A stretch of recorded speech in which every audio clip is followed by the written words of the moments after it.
Sela. Hyggelig å være sammen med dere, og vi skal fortsette der vi var i går, og vi skal lese ifra det samme stedet.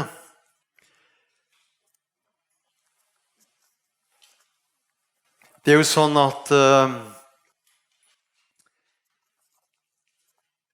jeg jo begynte å bli en gammel mann og har reist i mange, mange år og truffet mange interessante mennesker. Og jeg var skal vi se der, i Norge, det landet Norra, som dere sier. Der har jeg reist på kryss og tvers over hele landet. Så var jeg nordpå og hadde møter. Helt nord, oppe i Hammerfest. Noen av dere har vært oppe der. Og så bodde jeg i et hjem hos en baptistpastor. Og han og kona hadde 4 gutter. Den eldste var 6 år, 4 år, 2 år og noen få måneder. Og han eldste skulle begynne på skolen til høsten. Og det er sånn når barna er på møter, og de er sammen med mange eldre mennesker, så hører de på de gamle. Og så spør jeg, skal du begynne på skolen til høsten? Så sier han, ja. Så kikker han med de store blå øynene. Ja, sa han, det skal jeg. Hvis jeg har helse, og Gud vil, sa han. Og når du er bare 6 år, og er så forstandig, da skjønner du at da har du forstått mye.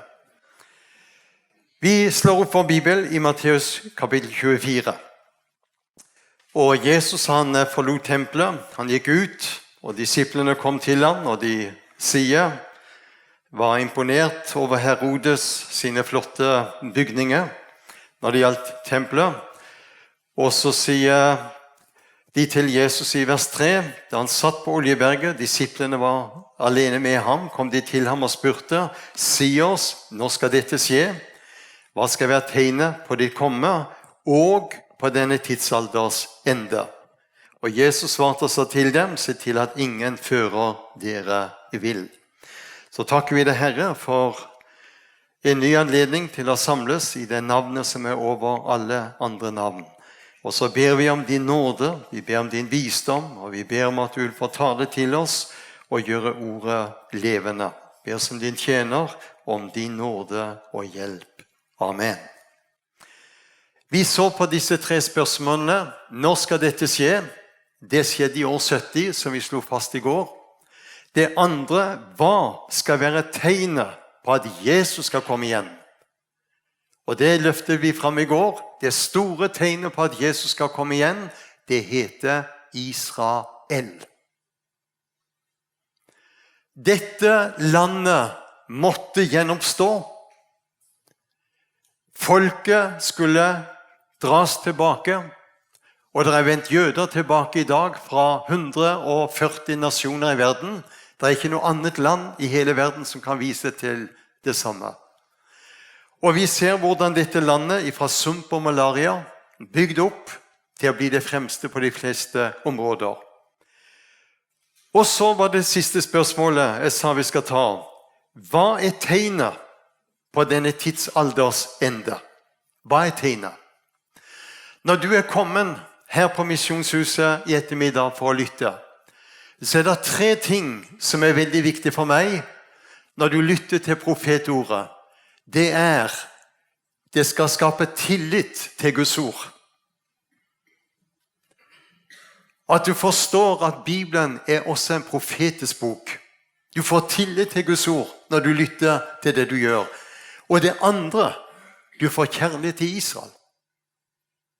Det er umulig å lese Bibelen og lukke øynene for Israel. Hvis du bare tenker på Israel ut ifra du leser i avisene og det du hører på nyhetene, da får du et dårlig innblikk. Det er Bibelen som er bakgrunnen for vår kjærlighet til Israel. Som vi var inne på i går, det er fra dette folket vi har alt sammen.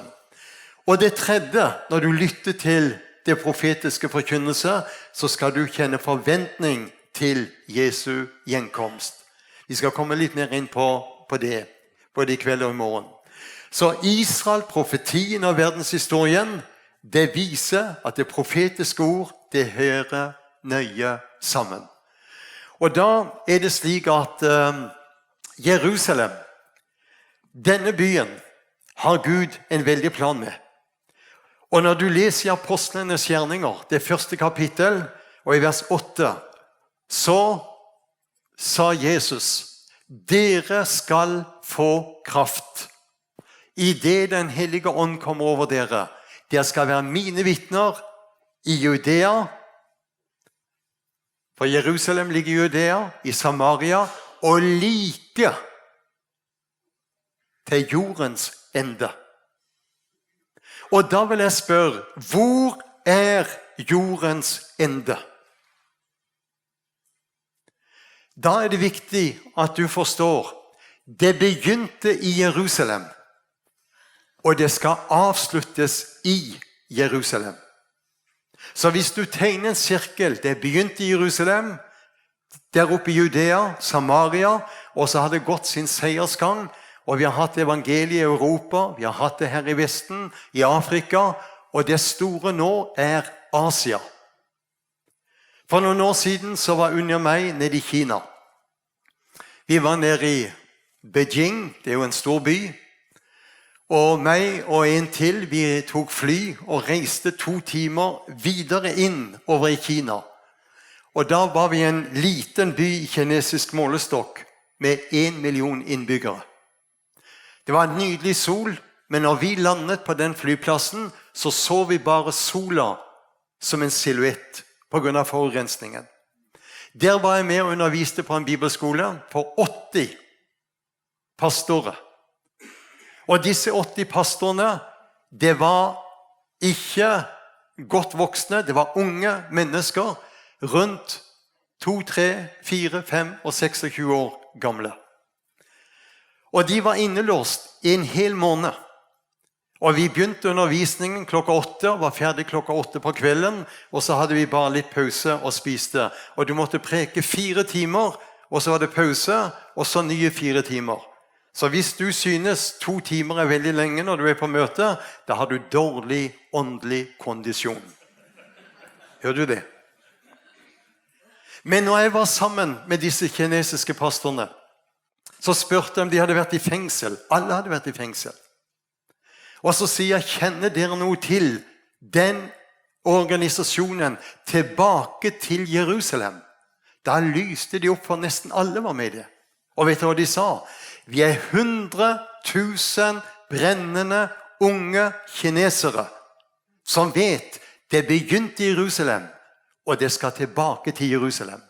Og vi er villige til å satse livet og gå silkeveien, de vanskelige områdene og landene for evangeliet, og vi skal bringe det tilbake der det begynte.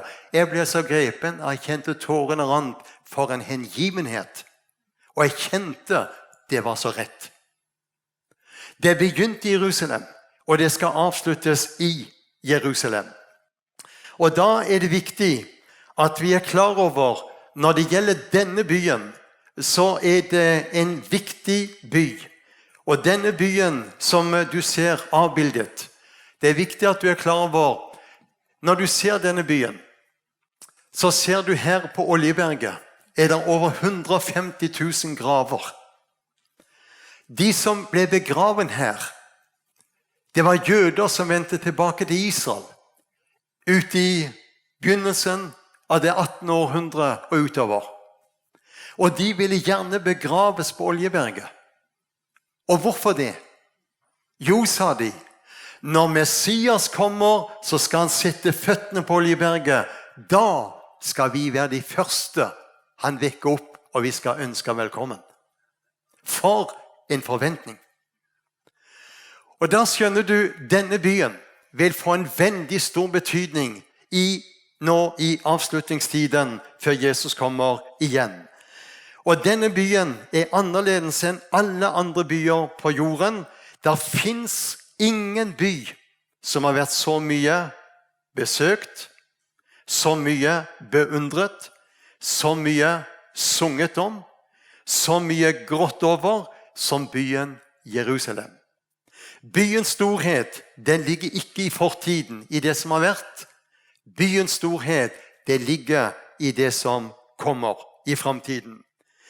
Denne byen er skjebnebestemt. Mange hedningenasjoner har forrådt denne byen.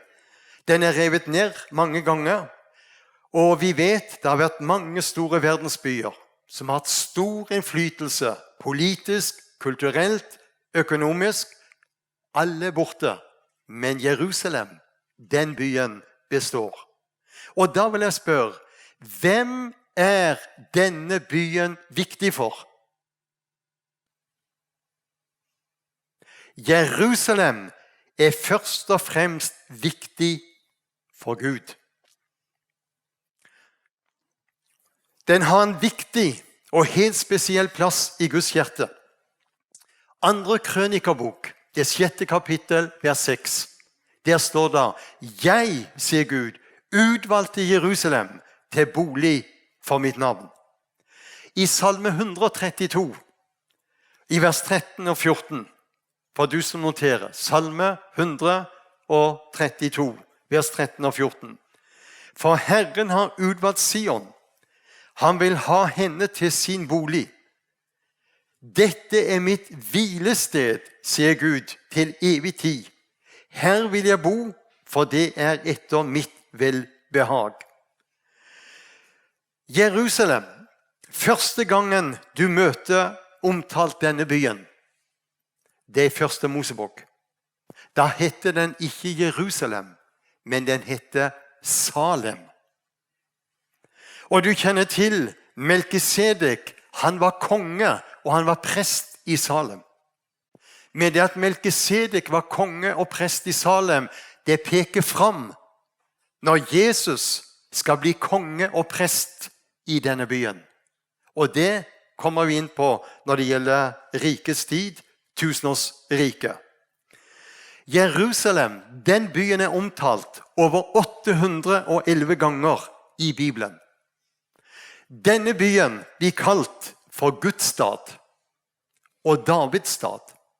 Den blir kalt for den store kongens stad, rettferdighetens stad, den hellige stad, den trofaste stad. Og så vet vi denne byen, når du ser noe av denne byen her, så ligger den 800 meter over havet, der oppe i Judafjellene. På 3 sider er denne byen omgitt av dype daler. I øst, Kedrondalen. I sør og vest, der ligger Hinnomsdal. Men 1000 år før denne byen ble bygget, og David grunnla denne byen, så leser du i første Mosebok kapittel 22. Hva leser du der? Du leser om Abraham. Gud sier til Abraham, ta din sønn, din eneste, Isak, og gå til Moriaberg. Og nå skal du høre. Mange tror at Isak var en liten gutt på 10-12 år. Da tar du feil. Isak var en voksen mann på en 25-30 år gammel. Derfor er den beretningen så sterk. Og når Isak går sammen med sin far, og Isak er jo et sterkt bilde på Jesus. Når Isak går sammen med sin far, så etter noen dagers vandring, så får Abraham se Moria-fjellene, og det er det du ser her på bildet. Og så sier Abraham noe til tjenerne. Bli dere her. Jeg og gutten, sier han, går der opp for å tilbe. Og Gud hadde sagt han skulle offre. Men vi går der opp for å tilbe. Og så sier Abraham, og så kommer vi tilbake. Har du lagt merke til det? Les første Mosebok 22. Så skjer det at når Abraham og Isak drar opp, så sier Isak, far, sier han, her er ilden, og her er veden. Men hvor er offeret, lammet? Hva svarer Abraham? Gud skal selv utse seg offeret. Og så kommer de opp, så legger Abraham stener til rette, så tar han veden og legger oppå, og så kikker han på sønnen, så sier han, Isak, du er offeret. Tenk deg denne unge mannen på 25 år, han kunne ha sagt, far, nå tar du feil, nå går jeg. Men der ser du hvordan Isak legger seg under fars vilje. Og så legger Isak seg opp på offeralteret. Og så tar far Abraham og binder han fast. Hva gjør Abraham? Han tar kniven, men han løfter blikket. Og Gud hadde sagt, så tallrik som stjernene på himmelen er, så tallrik skal de neppe bli. Slik sanden er ved havet, så tallrik skal de neppe bli. Hva gjør Abraham? Mot håp, trodde han med håp. Men Abraham løfter kniven, så står det i Hebreerbrevet 11, Abraham tenkte Gud er mektig, endog til å oppvekke fra de døde. Derfor fikk han Isak liksom tilbake, står det. Og hva er det som skjer? Når Abraham løfter kniven, da sier Gud stopp. Og så sier Gud, nå skjønner Abraham at du også i denne tilfellet har fryktet mitt navn. Og så gjentar Gud løftet fra 1. Mosebok 12. Så sier han, for det du også på denne måten adlød mitt ord, så skal jeg rikelig velsigne deg. Og så ser du hvordan offerdyret, det sto der bak. Gud sørger for det. Og derfor er det viktig å være klar over det som skjedde der, er et forbilde på det som skulle skje noen tusen år senere på det samme stedet. Vi skal komme tilbake til det. Da er det slik at når David gjør Jerusalem til hovedstad for 3000 år siden, og Salomo da bygger tempelet, og Salomos tempel var jo et praktbygg, men vi kjenner til hvordan det ble ødelagt, og senere Serubabels tempel som Herodes da fornyet.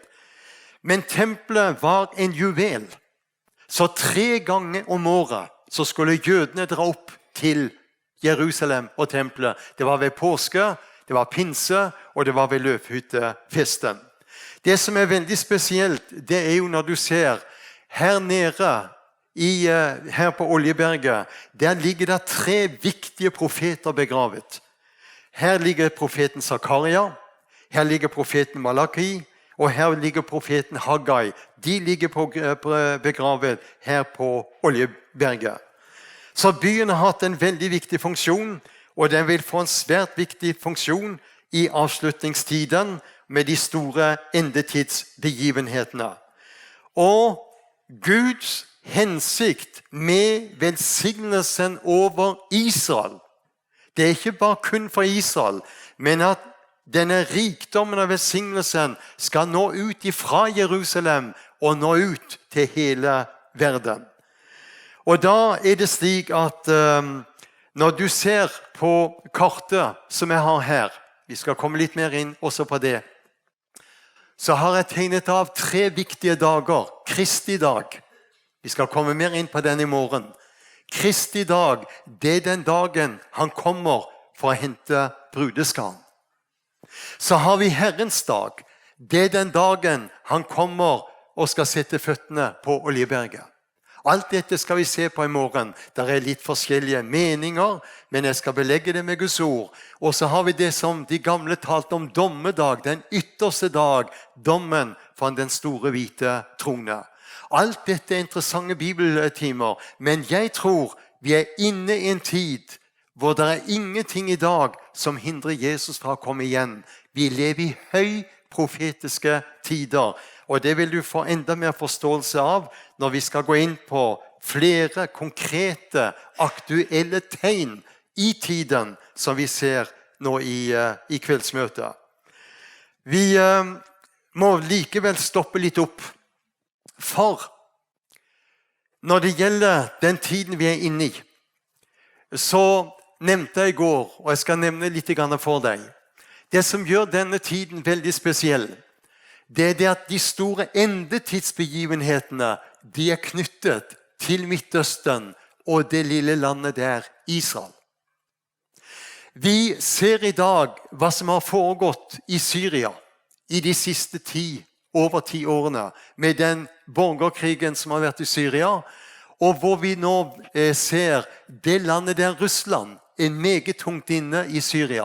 Det landet der Iran er meget tungt inne i Syria, og det landet der Tyrkia er meget tungt inne i Syria. Amerika var inne, men de har trukket seg ut. Og det vi da opplever, og noe som vi aldri før har hatt, det er det at det store, mektige, det er verdens største land i utstrekning, Russland, ikke folketall, men utstrekning. Det landet der har vært tungt inne i Midtøsten. Det var de som bygde opp Egypts hær på 50-tallet, og Nasser hev de ut på 60-tallet. Det landet der var tungt inne i Irak og bygde opp atomreaktorer som Israel bomber på begynnelsen av 80-tallet. Det er de russiske vitenskapsmennene som er tungt inne i dag i Iran og hjelper de å anrike uran. Og så skal du høre. I dag har det mektige landet der Russland en enorm flåtebase her oppe i nord i Syria. Russland har en veltrimmet hær i dag i Syria, noe de aldri før har hatt. Når vi var nede i 2019, og vi var nede da i oktober i 2019,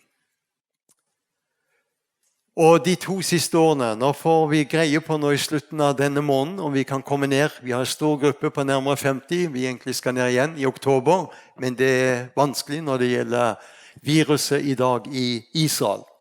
Men når jeg sto der nede for 2 år siden, så spurte, når vi sto her oppe i Israel, oppe på nord, på Golan, så spurte israelske offiserer og militær, hva mener dere om situasjonen? Vet du hva de sa? Vi tror at det kommer en krig. Vi er vel forberedt på å møte den, men vi bare vet det kommer. Men når jeg har vært over 60 ganger i Israel, så kjenner du også en del. Og jeg spurte noen troende, messianske offiserer i det israelske forsvar, og så spør jeg, hva mener dere om situasjonen? Vet du hva de sa? Gå hjem og les Esekiel kapittel 38 og 39.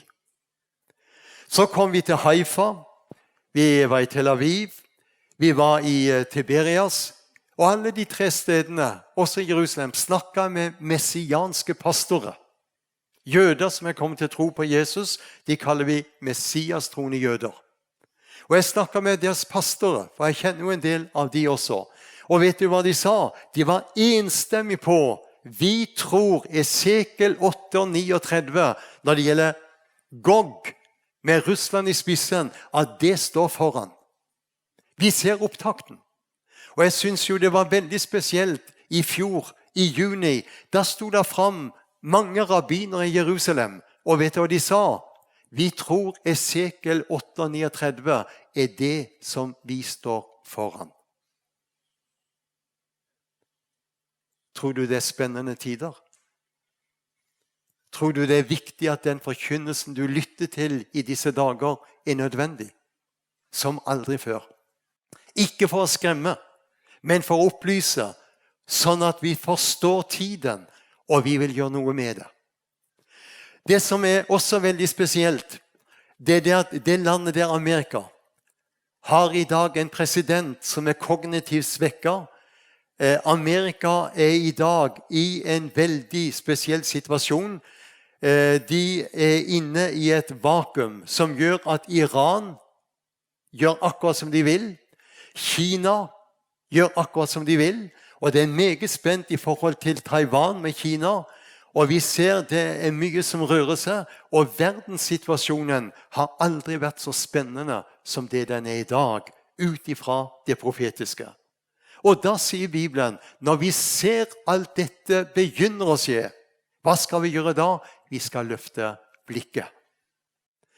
Og da det Jerusalem kommer til å bli det store utfordringen, og jeg skal komme litt mer inn på det. Men først må jeg understreke, det viktigste som skjedde i Jerusalem, og som har fått den største betydning, var det som skjedde der på Golgata-høyden, hvor det ble reist 3 kors. På det ene korset var det en som døde i sin synd.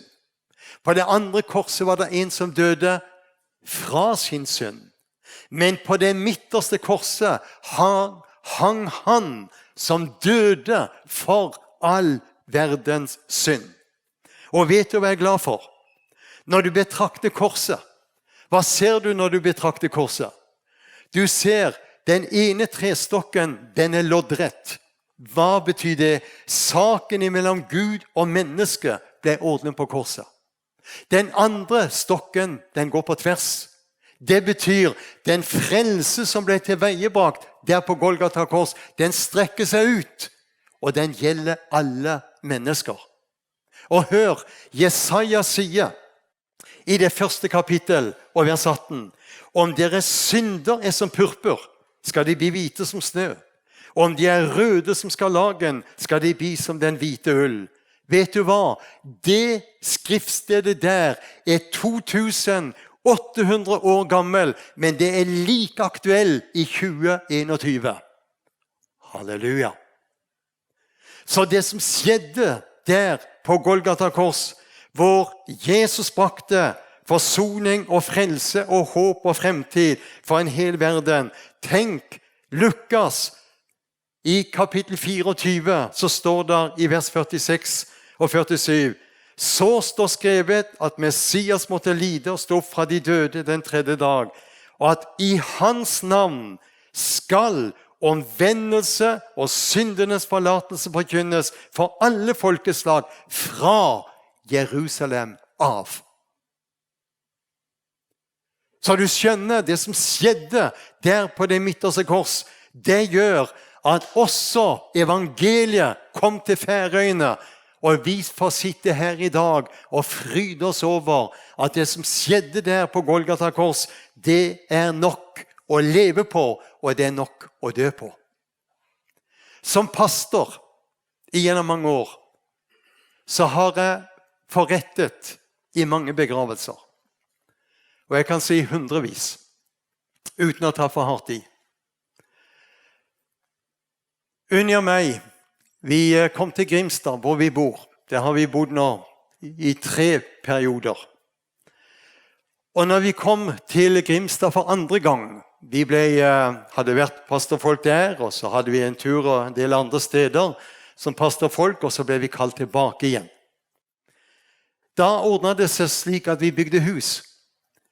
Og så skjedde det at når vi var ferdige med å bygge, så var det en annen som skulle til å bygge ved siden av. Og jeg tenkte det viktig å ha et godt forhold til naboene, så jeg gikk over og spurte og sa, hvis du trenger noe verktøy og redskap, og så har jeg det.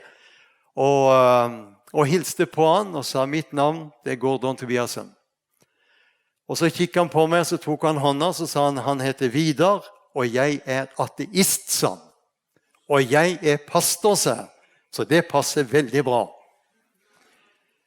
Og vi utviklet et veldig godt forhold. Et veldig flott forhold.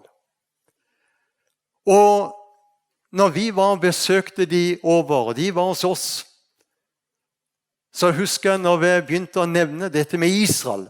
Han reiste seg opp av stolen. Han dirret hele mannen. Israel. Og det var grusomt. Men etter hvert som jeg fikk bearbeidet han, og fortalt han, og så videre, så ble han så medgjørlig, og fikk så syn for Israel, dette, det eneste demokrati i Midtøsten, og så videre. Og så var jeg ute og reiste, og kom tilbake, og vi møttes og snakket mye. Og så var det en dag jeg sier til Unni, nå må vi be de inn, og så ba vi de inn, og så hadde vi en fin samtale. Og så sier jeg det mot slutten, Vidar, så tror du at Jesus døde på et kors? Ja, det gjør jeg, sant, for det har du sagt. Tror du at han døde for all verdens synd? Ja, det tror jeg også, for du har jo sagt det, så jeg tror det du sier, sant.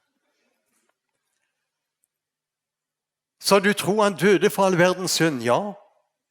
Tror du at han døde for din synd?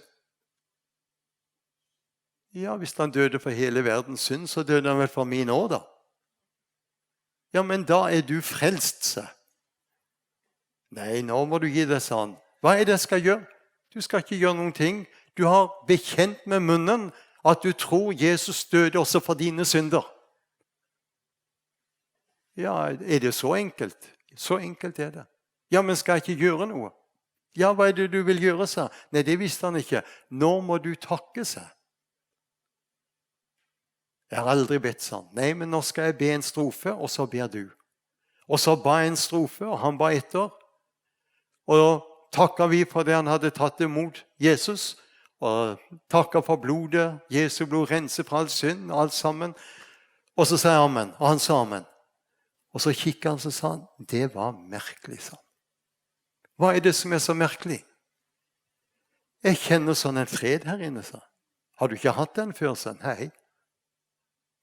Vet du hva det er, sa? Det er Guds fred som har flyttet inn. Den hellige ånd har tatt plass. Og han ble så glad, han ble så fornøyd. Og så var jeg på reise, det var en lørdag, og så ringer kona. Vet du hva sa hun? Vidar døde til morgen. 54 år gammel. Og du må ha begravelsen. Og i den begravelsen så var det mest bare humanetikere. 80% var humanetikere. Og jeg var frimodig, fortalte hvordan Vidar hadde tatt et standpunkt, og det var et minne som hver Unni og meg var der. Men etter begravelsen så kom det en veldig pen herremann, pent antrykket, flott dresser, nydelig, grått hår, og du så det var en oppegående kar. Så kikket han på meg, så sa han, jeg er professor, og tenkte, jeg har sikkert sagt noe galt nå. Så sier han, jeg må beundre dere kristne, for dere kan bringe håp til mennesker. Så kikker jeg på han og sier, det er trist at du ikke tror på Gud, sa, når du er merket av Gud. Så kikker han, jeg har ingen merker av Gud. Jo, sa. Øynene og nesa og munnen, det blir et kors. Og når du slår ut hendene slik, blir det et enda bedre kors.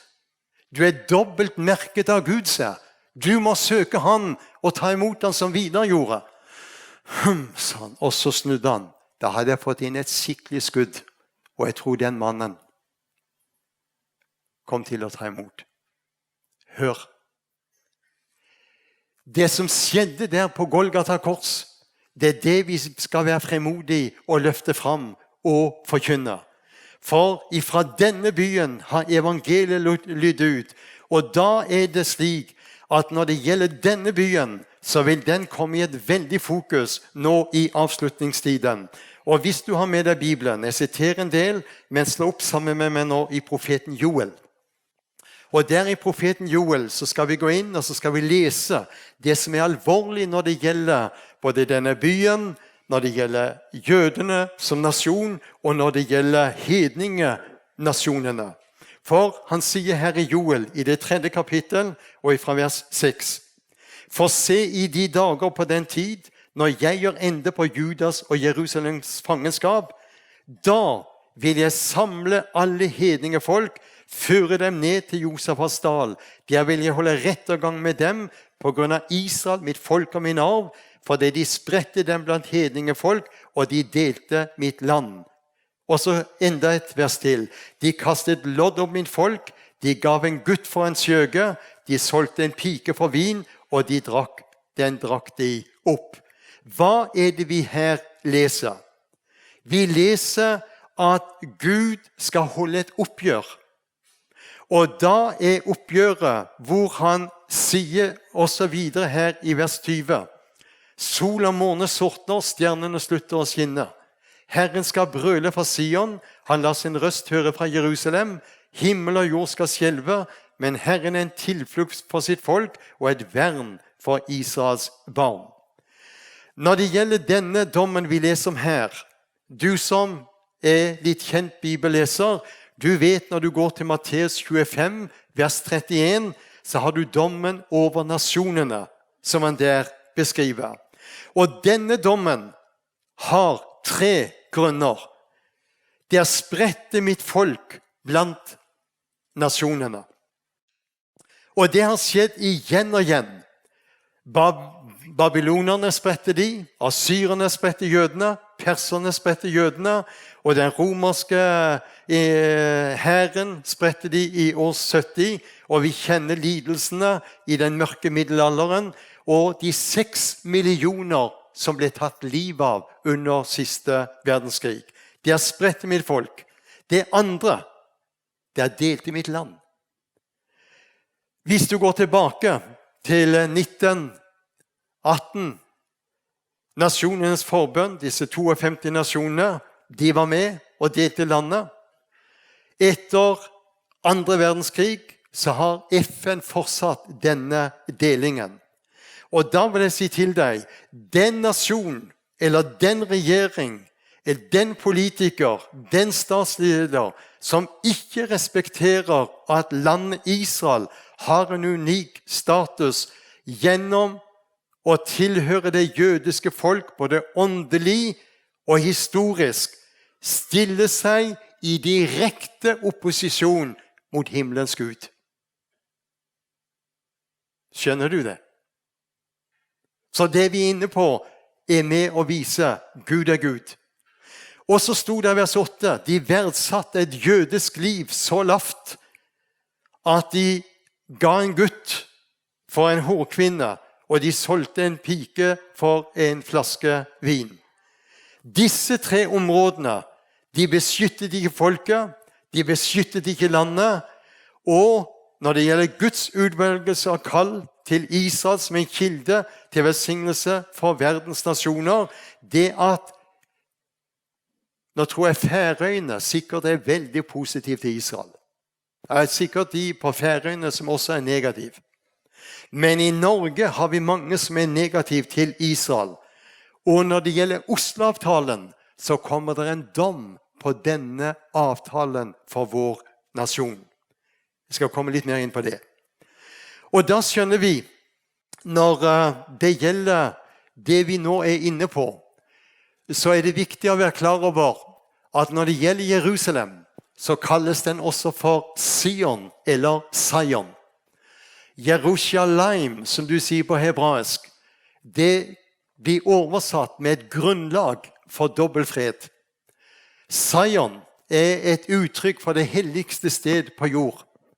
Og fra jødisk tradisjon så er Sion, eller Zion, det åndelige punkt hvor den evige verden er skapt. Og det er sentrert om det aller helligste og i tempelet.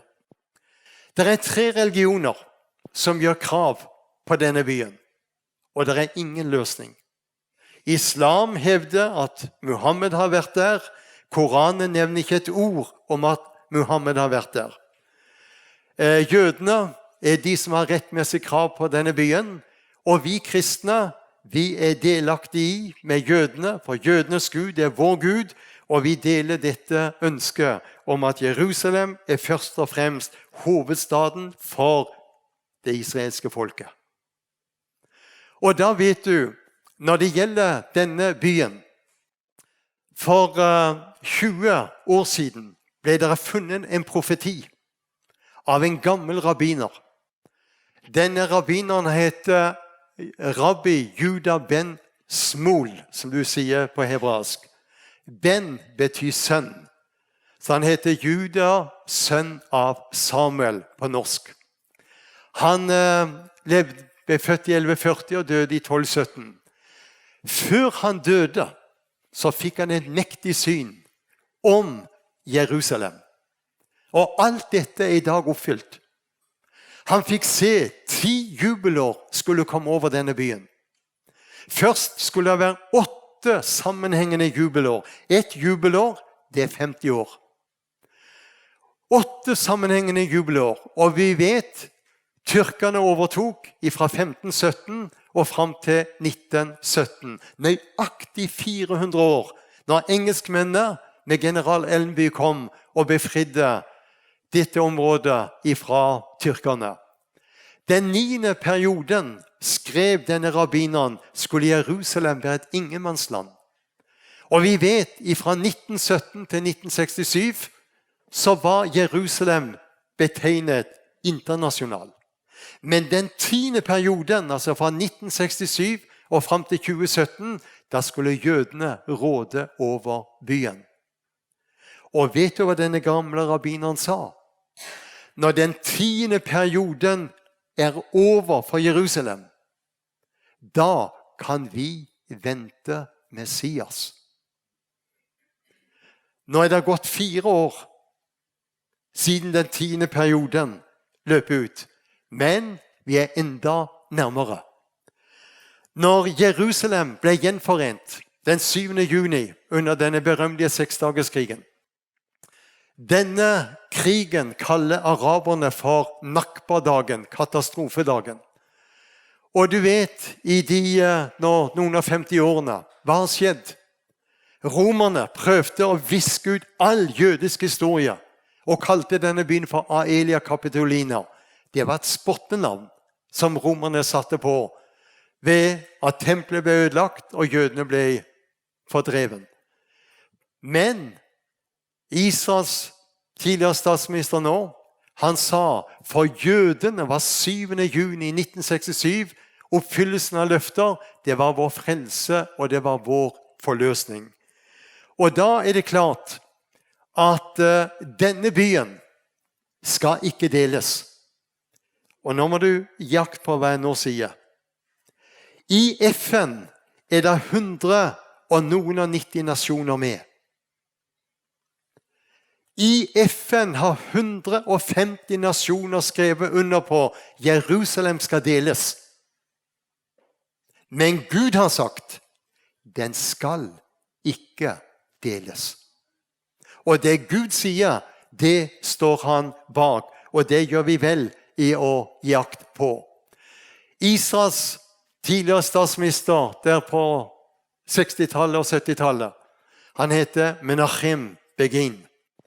Han var i England, og så sier han da til hun som var statsminister, Margaret Thatcher, denne jernladyen som de kalte henne.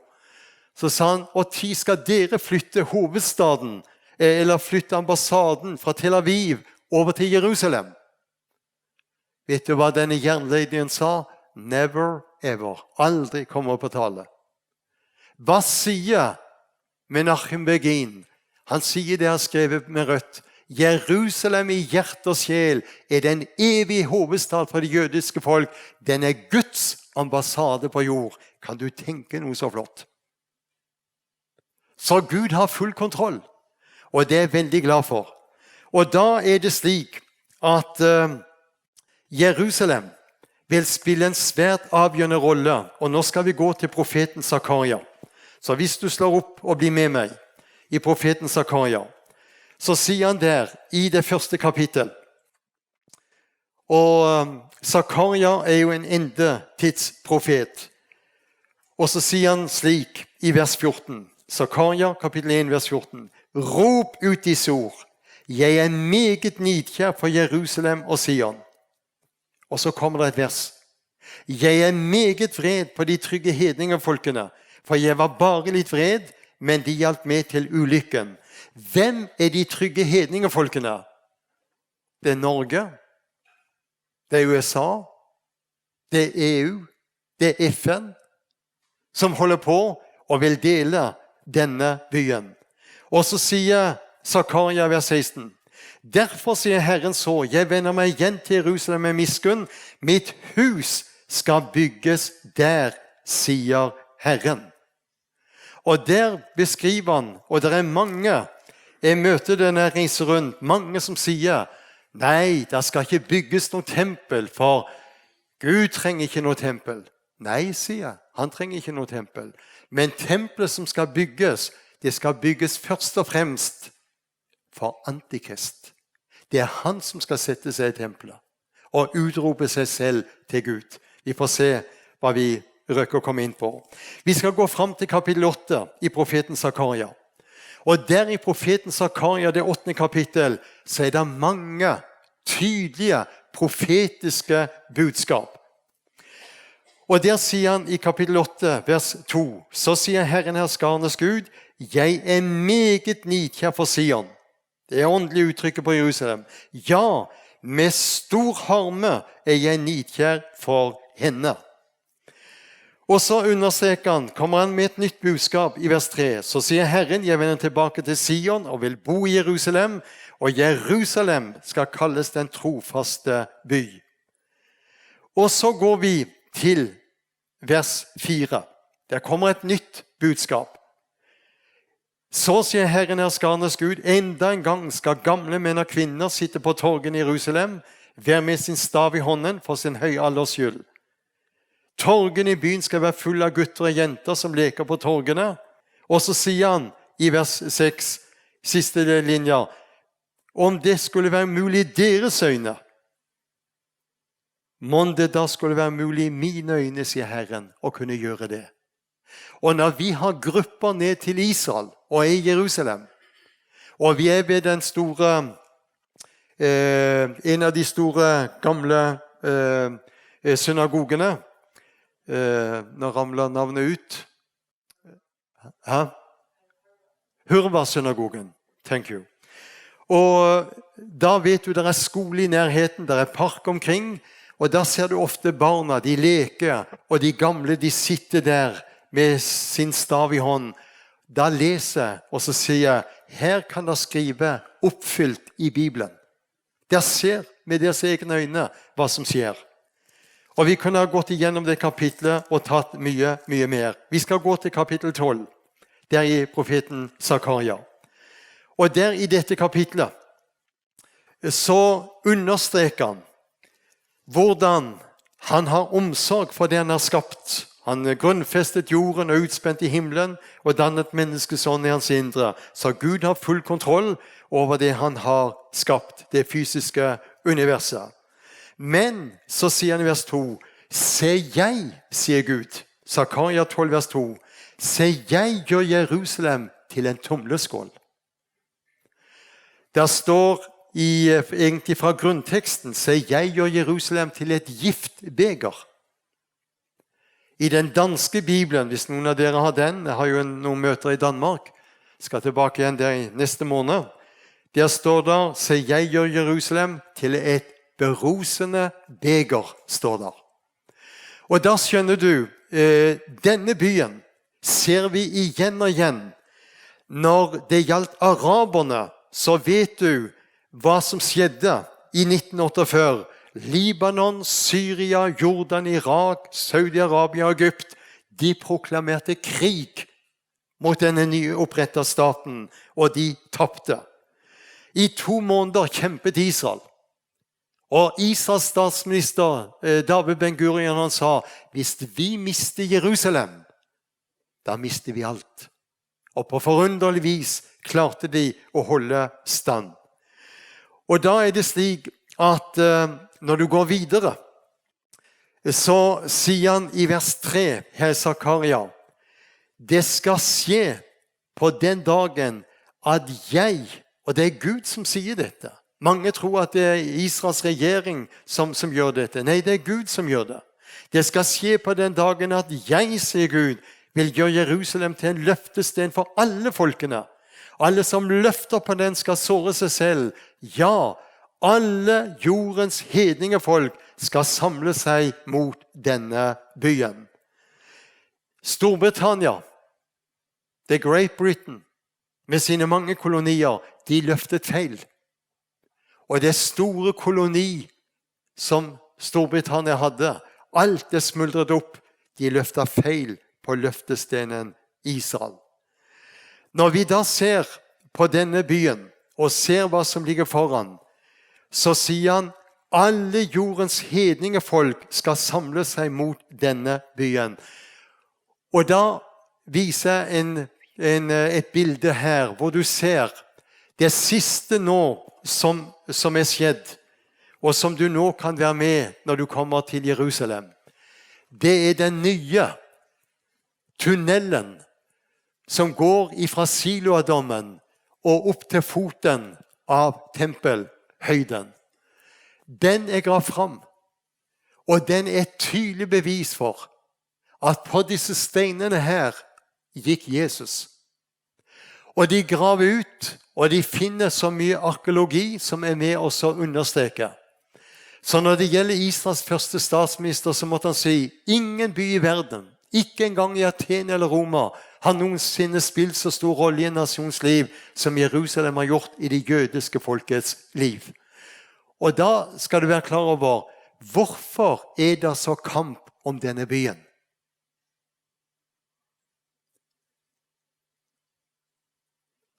For Jesus selv ble det sagt om, når han Kristi himmelfartsdag vendte hjem. Hva sa englene? På samme måte som dere ser han vendte hjem, på samme måte skal dere få se han kommer tilbake og sette føttene på Oljeberget. Og vet du hva? Denne byen og dette landet er jeg ikke bekymret for. Iran er i ferd med å få atomarsenal. Og Irans øverste religiøse leder har sagt, den første atombomben vi har klart, den skal vi sende mot Jerusalem. Men vet du hva det står? I Jesaja kapittel 54, vers 17. Ingen av de våpen som blir smidd mot deg skal ha fremgang. Ingen av de våpen. Så Gud har full kontroll. Det som skjedde i 2017, det var også avslutningen av et jubelår. Det var det at den 6. desember, jeg hadde møter i Kristiansand, i Blå Kors i Kristiansand. Det er et lokal som er litt større enn dette, og så er det galleri, og så er det plattform. Det var fullt i salen, det var fullt på galleriet, det var fullt på plattformer. Og like før jeg skulle gå på talerstolen, så var jeg inne og kikket. Jo, Amerikas president har nå anerkjent Jerusalem som jødenes hovedstad.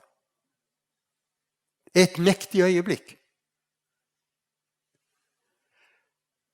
2-3 dager etterpå så skrev 1000 prester, biskoper og kateketer i de 2 kristne avisene og en del av de andre hovedavisene i Norge. Vet du hva de skrev? Det er en tragedie at Jerusalem skal være jødenes hovedstad. Da må jeg spørre, hvilken bibel er det de leser?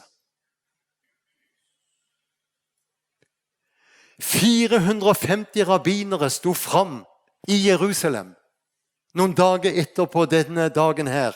Og vet du hva de sa? Amerikas regjering og ledelse er med å stadfeste Bibelens profetier.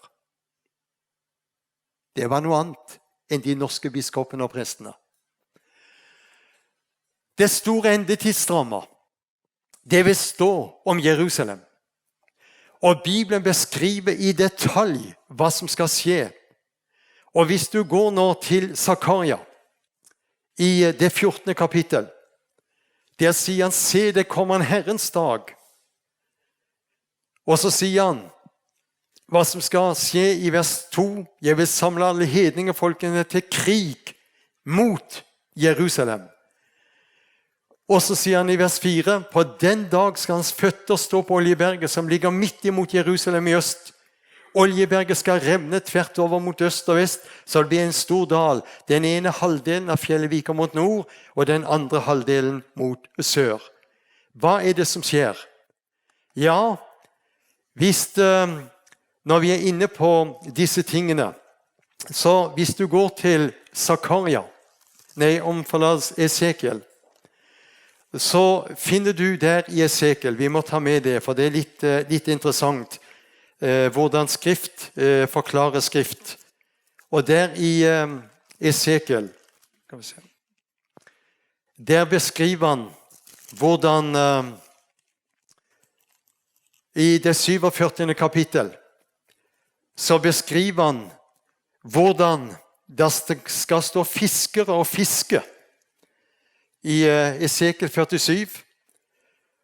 Og det skal strømme vann ut fra Jerusalem. Det ene skal renne mot Middelhavet, og det andre ned mot Dødehavet. Og så sier han i vers 8, dette vannet renner til østbygden og videre ned til ødemarken og faller så i havet, og når det ledes ut i havet blir vannet der sunt.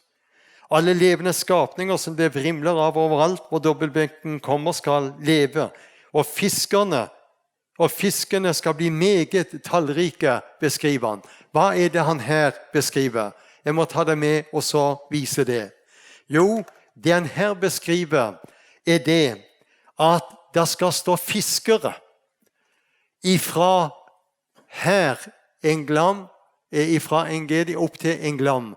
Den sjøen der er ca. 8 mil lang. Så halvdelen skal det stå fiskere her og fiske. Og vet du hva, i dag, når du kommer til Israel, så kan du kjøpe fiskekort til Dødehavet. Du får ikke noe fisk i dag. Men vet du hva jødene sier? Gud som sørget for å gi oss landet, han skal sørge for at det skal bli liv igjen i dette havet. Og det er det som skal skje, for når du kommer ned i dag, så står det i vers 11, myren og sumpene der skal ikke bli sunne, de skal være til å utvinne salt av. Og på begge elvebreddene skal det vokse opp en mengde frukttrær. Og så står det at frukten skal være til mat, og bladene på disse trærne skal være til legedom. Og da er det, når vi er inne på i det 14. kapittel, så vet du det som er årsaken til at det skal skje. Når Jesus setter føttene her oppe i Jerusalem, på Oljeberget, da revner det. Og når det revner, så blir det en ny situasjon der oppe i Jerusalem. Og denne situasjonen, den vil være med og gjøre at den ene dalen går mot øst, og den andre mot vest. Og Oljeberget blir en forhøyning med tempelet på området. Så mye spennende ligger foran. Så det store endetidsdrama vil stå om Jerusalem, og den dagen skal hans føtter, når han setter føttene på Oljeberget, det er da alt dette skal skje. Da er jeg veldig glad for å kunne minne deg om vi er inne i en tid hvor vi ser alt legges til rette. Jesus kommer snart igjen. Da er det godt å ha saken i orden og hvile i dette, at han er den som skal føre retten fram til seier. Så vi går ikke og venter på døden og graven, men vi venter på Jesus, og ved det får vi ny kraft. Så hva skal være tegnet på at denne tidsalders ende? Altså, da snakker vi om avslutningen av denne tidshusholdning, menighetens tid, nådens tid. Hva er et av de store tegnene? Se hva som skjer med Jerusalem. Så skal vi komme inn på mange spennende tegn i kveld, for vi lever i høyprofetiske tider. Amen. Så vil jeg spørre, for vi har litt tid til det. Har du spørsmål? Så er det lov å spørre, og så skal jeg svare så godt jeg kan. Det finnes ingen dumme spørsmål, det finnes bare dumme svar. Så da kan du være frimodig. Så sitter du med spørsmål til det vi var inne på i går, eller det du har lyttet til nå, så har du anledning. Og hvis ikke, så skal vi få litt mer sang av vår bror.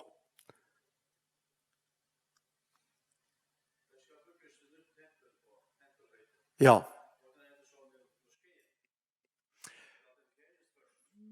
Den vil bli nok fjernet da.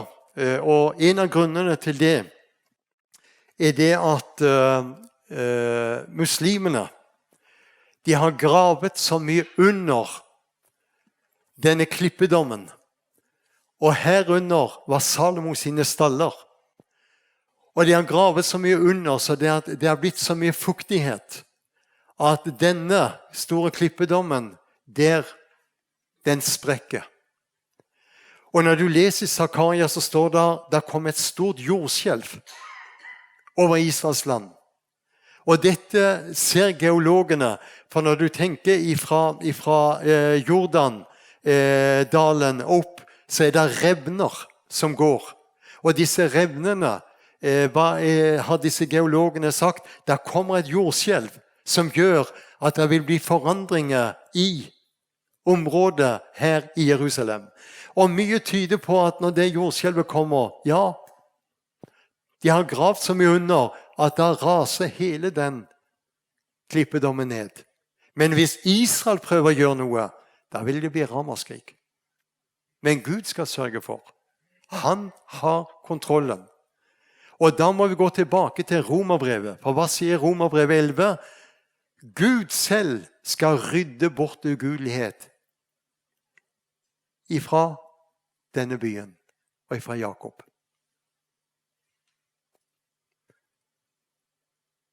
Var det andre?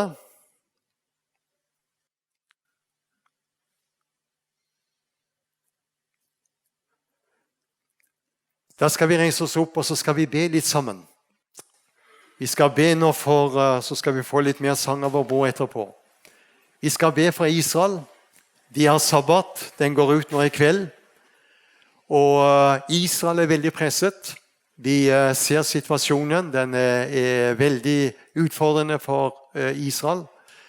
Vi ser også det som skjer i dag i Afghanistan. Det med også gjør at Hamas på Gaza, Hizbollah i Libanon, de ser nå med den støtten de har fra Iran, de ser en mulighet til å bare kjøre på når det gjelder raketter. Israel har vært utsatt for mye brann, og Jerusalem det har brent noe enormt rundt denne byen nå den siste tiden. Og vi ser hvordan åndskampen nå intensiveres. Alt dette skal være med å vise deg og meg at jo nærmere vi kommer avslutningen før Jesus kommer igjen, så blir presset på Israel, på folket og byen Jerusalem, det bare intensiveres. Da sier Bibelen, når vi ser alt dette, la oss løfte blikket. Så vi trenger å rope til Gud, også for Afghanistan og Iran.